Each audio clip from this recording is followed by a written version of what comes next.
to The Writing Life, interviewing real writers about making a living from their words.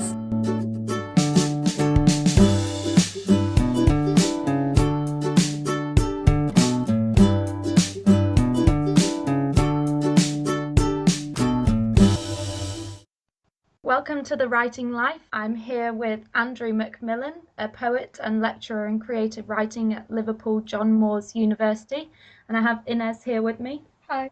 Maybe if we start with you doing one of your readings. I'll read this poem because it's going to be in the Financial Times randomly. It's called If It Wasn't for the Nights. I tour my foreign voice through the tin-roofed halls of semi-rural provinces. I barely understand the lines, but the crowd goes mad and claps of thunder thrum the valley where I sleep. And my lonely haircut cellist eyes the bar between us, and I gargle salt and sleep alone. And back across the border, the man I love is curled to someone else, and they don't speak a word. And outside, a precious bird doesn't comprehend the language of its wings, and frost hums on the weather vane. If it wasn't for the nights, Stefan, I'd come home. Brilliant. Thank you so much. So we're just going to jump straight in. How does it feel to be shortlisted for a Forward Prize for your first collection, Physical? It feels quite ridiculous, actually. I never thought that anything like that had happened. And on the shortlist, there's some really fantastic poets and some really, really great books. So I'm not going to win, but it's great just to be shortlisted and to be considered really amongst a lot of those really great writers. You are not only a working poet, you are also a lecturer, you have been a poet in residence, and you are very much involved in community and charity projects. Yeah. So I can feel that there is a strong sense of wanting to give back to the community in your work, maybe. I think that's true, and I think, I was very lucky that my father's also a poet, and so I grew up in a house where on every kind of bookshelf there was a lot of contemporary poetry, and I realised that that's an incredibly privileged thing to have, that not everyone kind of gets to grow up like that. When I kind of started being successful in my own right and started looking out for work, I wanted really to give back and to sort of give people the opportunity that I'd kind of been lucky enough to have myself. And so, working with young offenders, working in kind of challenging schools, as they're called, working with excluded kids or bad lads in community settings, working with people that don't think that they can write and then really proving to them that they can and that everyone can write poetry is something that I find really rewarding. Did you always want to be a poet then? If you have this background with your dad being a poet, did you just grow up with a sense of knowing that's what you wanted to be? No, I hated it for a long time.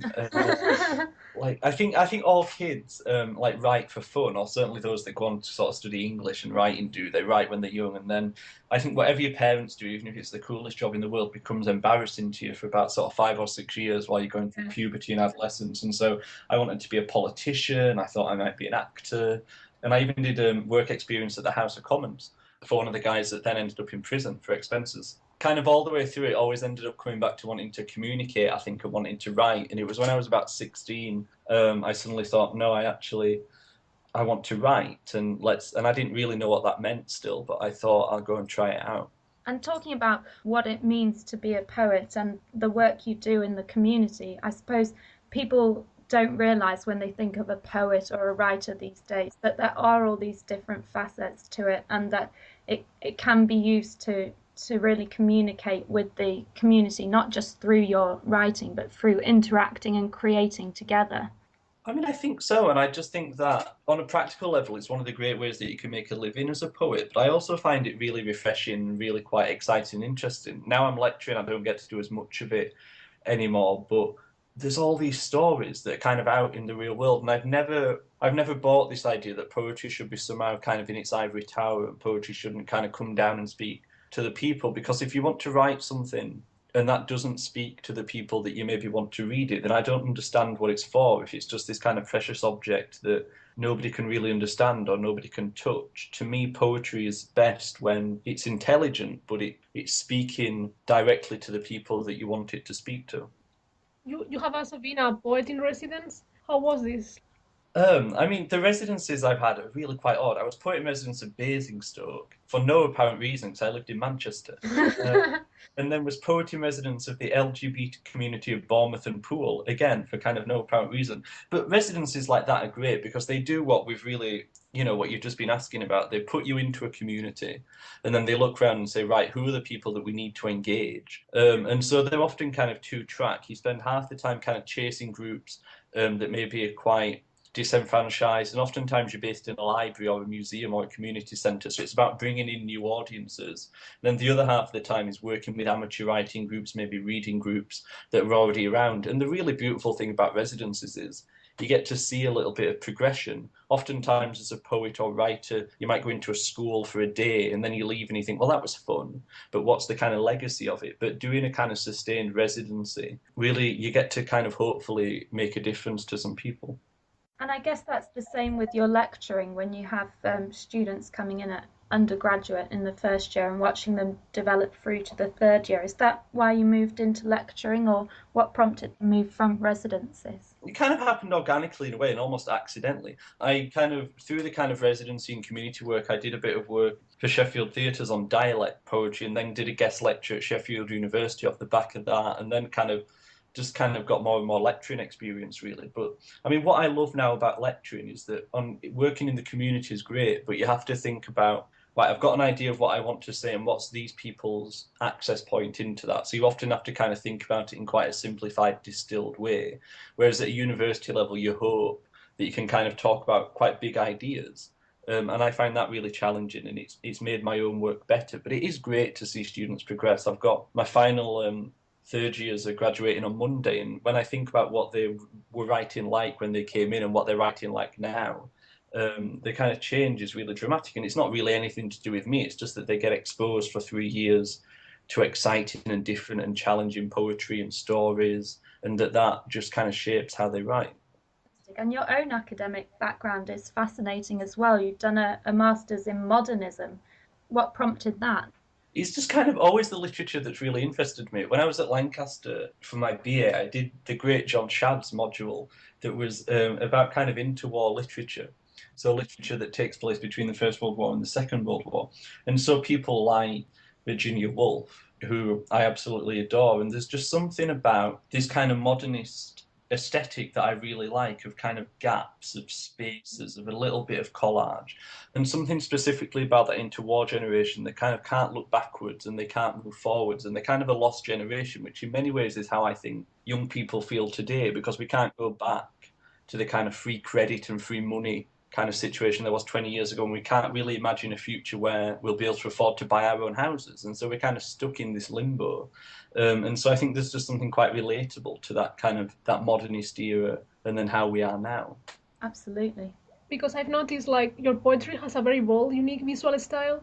Did it start that way, or is it something that was inspired by your studies? I think it was kind of half inspired by studies, and I had a great editor called Sarah Hymas who lived in Lancaster when I first started getting pamphlets published when I was still an undergraduate, and I'd always wrote these like quite quiet little poems that I didn't think were really deserving of capital letters or deserving of proper punctuation, and so kind of the way they look on the page with the spaces instead of punctuation, the breath spaces, I was just trying to create something that felt slightly more casual and slightly more kind of attuned to how we might speak to each other in real life, because nobody really speaks with proper punctuated pauses. People pause in different places, people take longer gaps, people say and a lot like I am. And so I kind of wanted to see if there was a way of reflecting that on a page, really.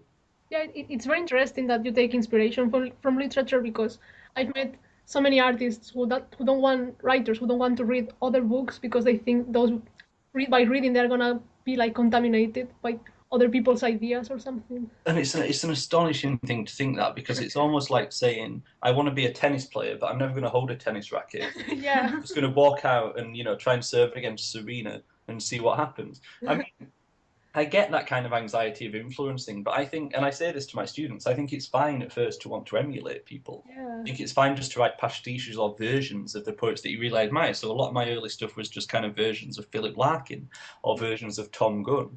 And kind of maybe it still is, but eventually you read so much that you develop, it synthesizes into a voice that is kind of yours, you hope. But I mean, I tell the students, I think for every kind of single poem they want to write, they should be reading 100 poems, because if not more, because there's a way you can immediately tell if someone's not read any contemporary poetry, because they write in a kind of very archaic way. They write in a kind of Wordsworthian style almost, or a romantic style. And the point is that kind of Wordsworth wouldn't write like that if he was alive now. Shakespeare wouldn't write like he wrote. They were radical in their day. And you need to kind of immerse yourself, not just in poetry, but in contemporary culture, as a way of trying to kind of find a voice that's applicable to kind of where you are now, I think.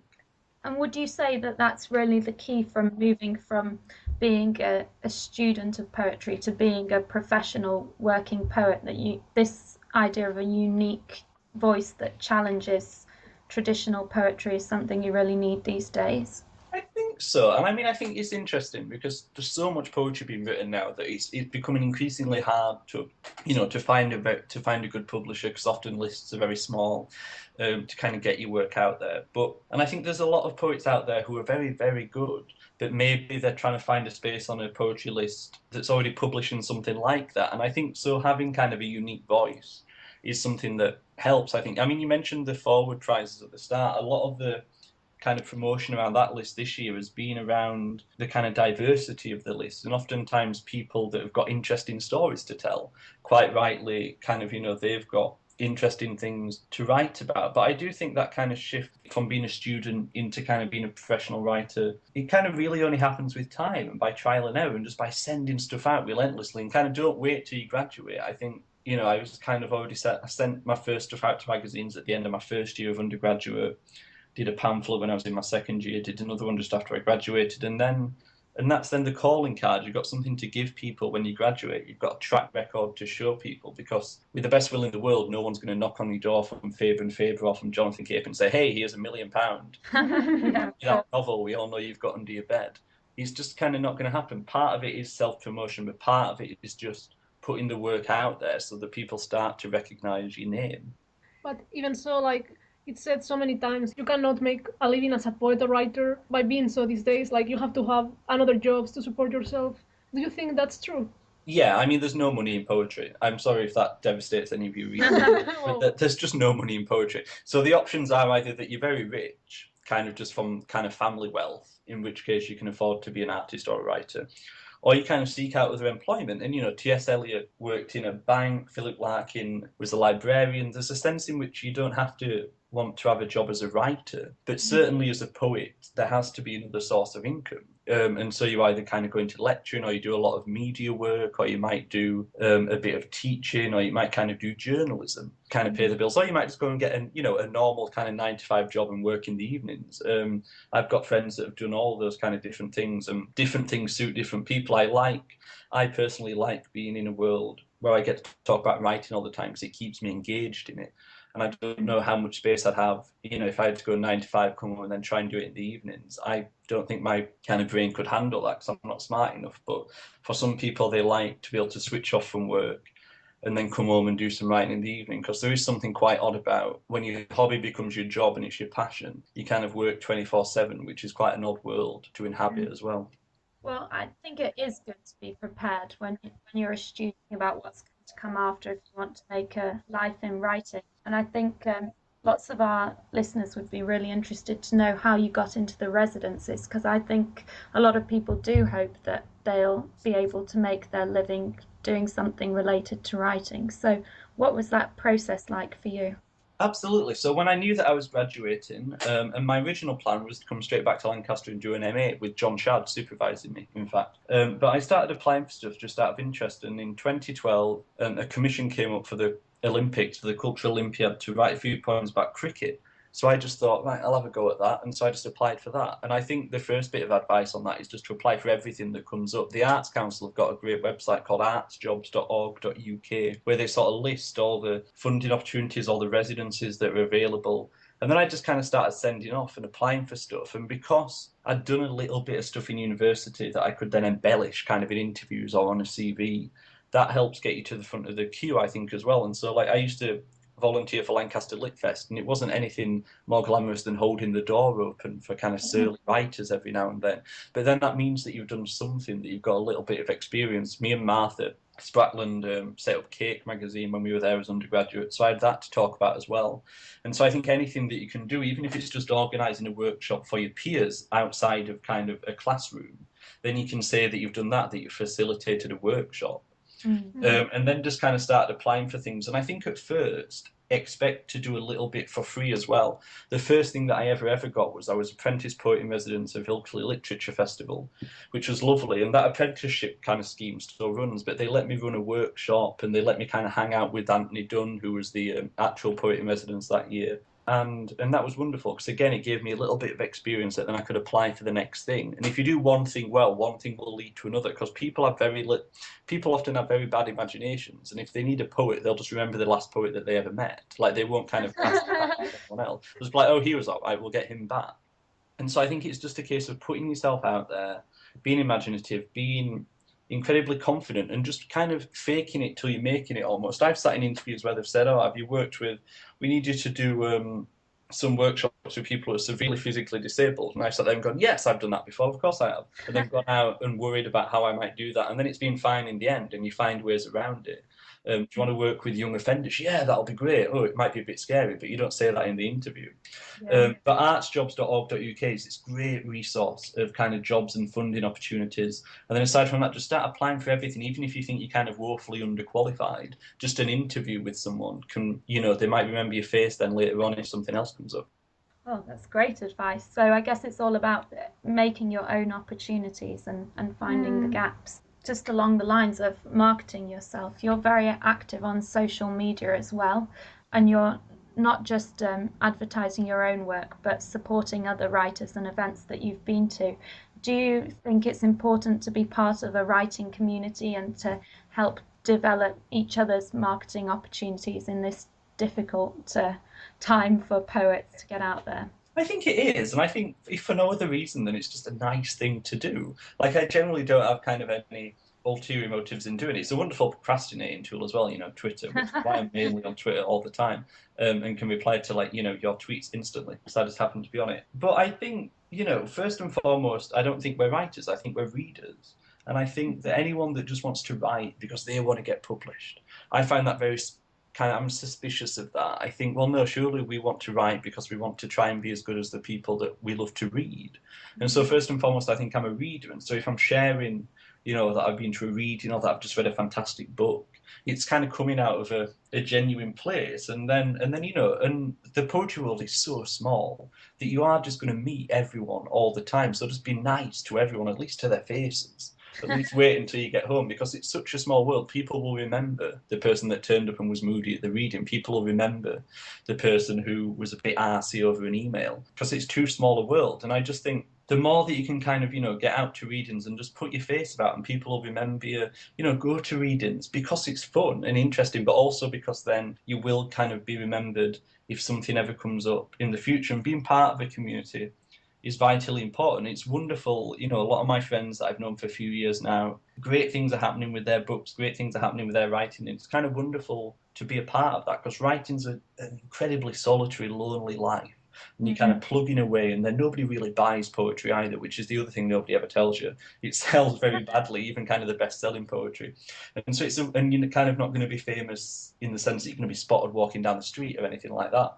And so it's an incredibly lonely life. And so to have that community of other writers going through the same thing at the same time, I think is really vital and really valuable. It seems to be very important to your community, your readers. Do you have your readers in mind when you are writing a poet? Or your audience? Is it important for you? I mean, it's kind of a twofold thing. I think with community stuff, and I've done a few public commissions, so things that have ended up kind of, on banners or on little sculptures and things like that. And I think then it's important because it's not about you.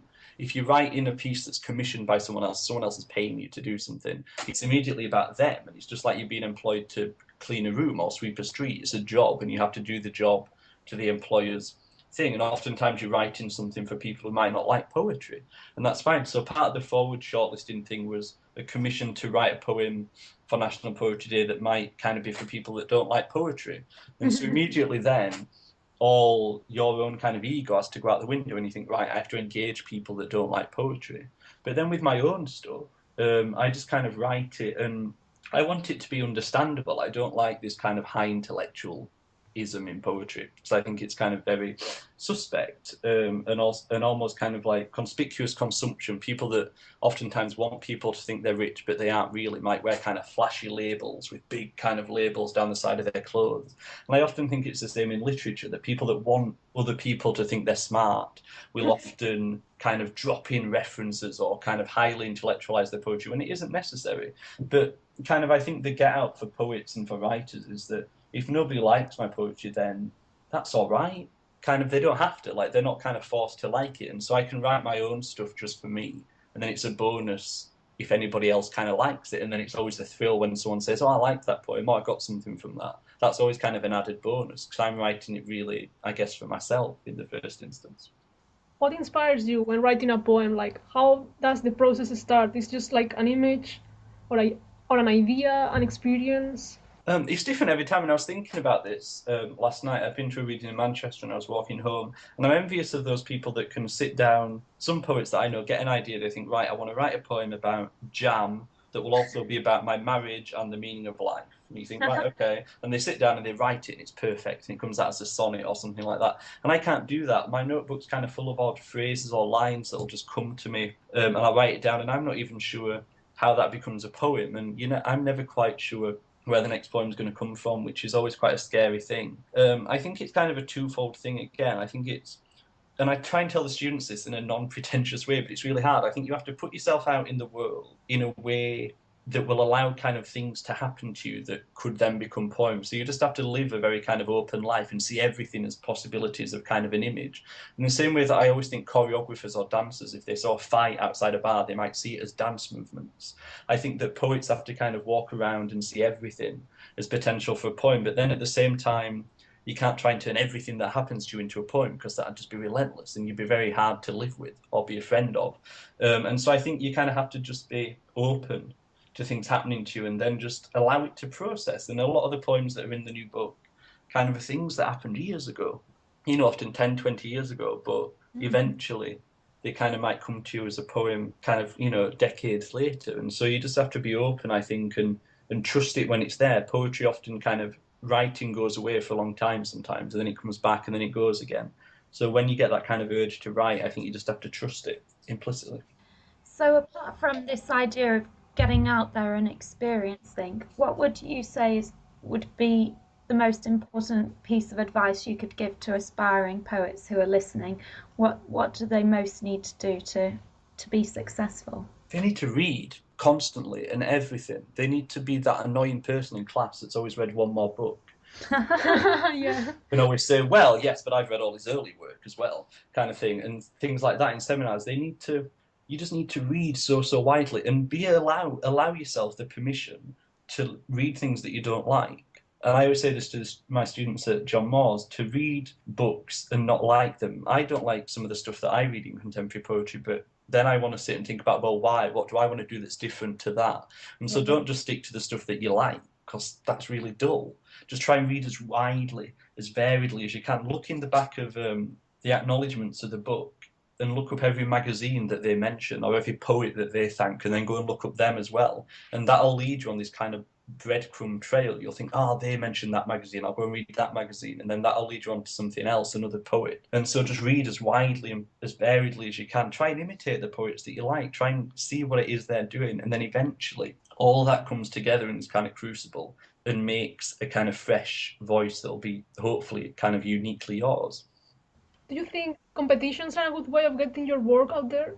And would you recommend that people enter as many as possible, or should they be selective? Because we have been noticing, like, some of them you have to pay for enter the competitions, and sometimes when you're a student, it's just you cannot afford to participate in.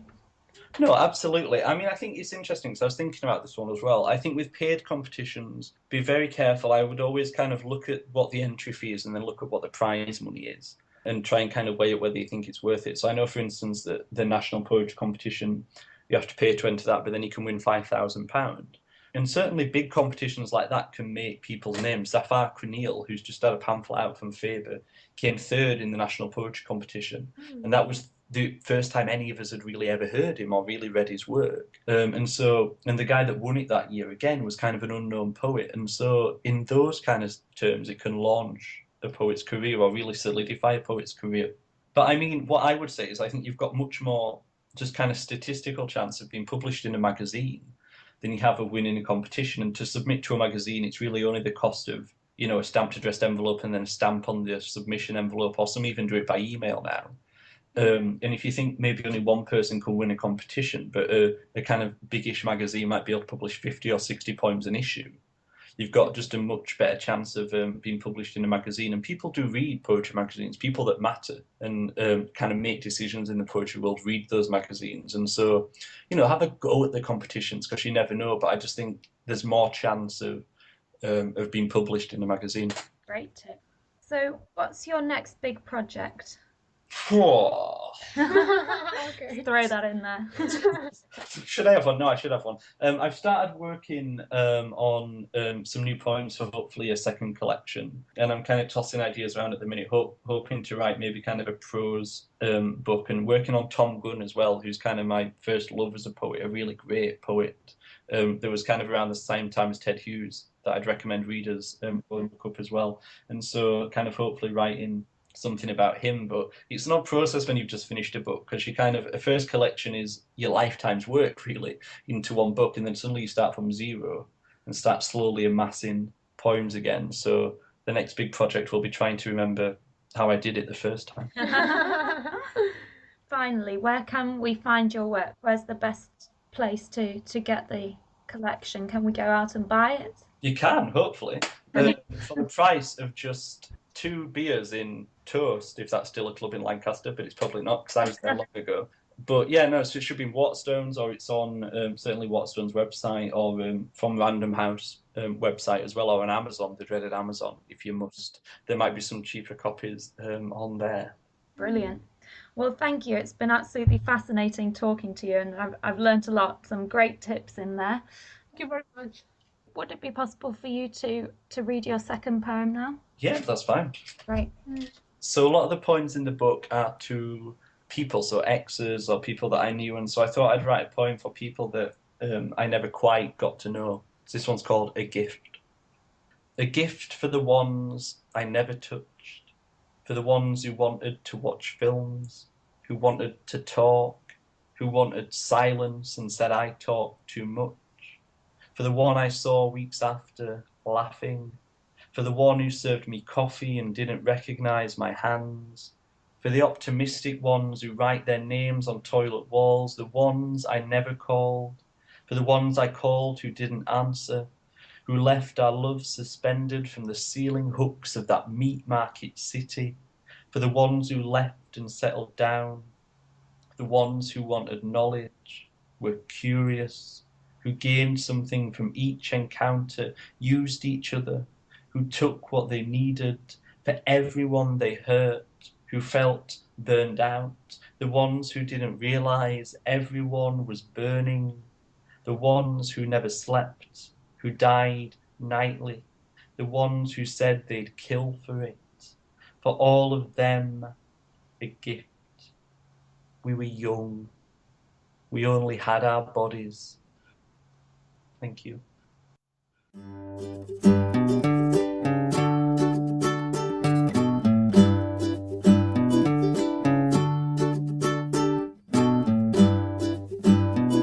You have been listening to The Writing Live. Now we want to thank to Teresa, our editor, and Yvonne, the creator of the show.